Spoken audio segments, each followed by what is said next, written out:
Ак нерсе мени коркутат. Бул ак нан, ак шекер, ак туз.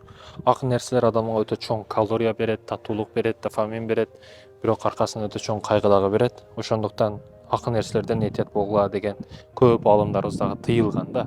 Мисалы Абдышкыр Устаздын атасы дагы өтө такуу адамдардан болгон. Өмүрүнүн аягында атайын кабырда жашаган мүрзөдө. Өтө такуу адам болгон. Каттык нан жеген. Көбүнчө ата бабаларыбыз байкасаңыз каттык нерсеге аракет кылган. Комфорт.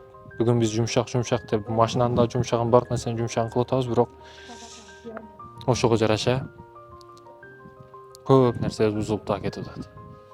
Өзгөчө кудук, биздин тарыхыбыз учурунда билесиздер, бул жака чака менен ташталып, буралып, могу жерде бурагычы болот. Бурап суу алышкан, суу менен колдонушкан да.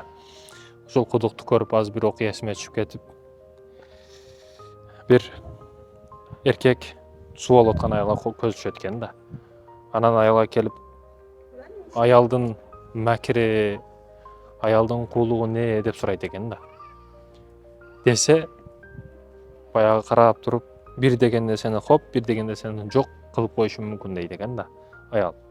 Кана колунан келе көрөйүнчү десе, баягы алып аткан чакадагы суусун жүзүнө себип, эл журт кегиле жардам бергиле, мени зордоп атат деп кыйгырат экен да. Баягы чочуп кетип, коркуп кетип, эмне болду, андай кылба десе, азыр жакындарым келет, эл журт келет, бул мени зордоду деп, сени башыңды керек болсо кестиришке дагы кудуретим жетет дейт экен.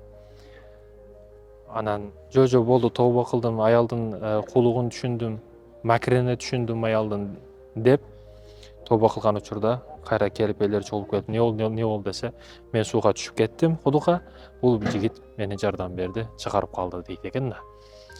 Баягылар бардыгы ыраазы болуп, рахмат, Алла ыраазы болсун деп сарпайларды кийгизип, жылкыларды берип, сонун сыйлап, жигитти красавчик деп жөнөтүшкөн экен да. Ошол учурда жеткен экен.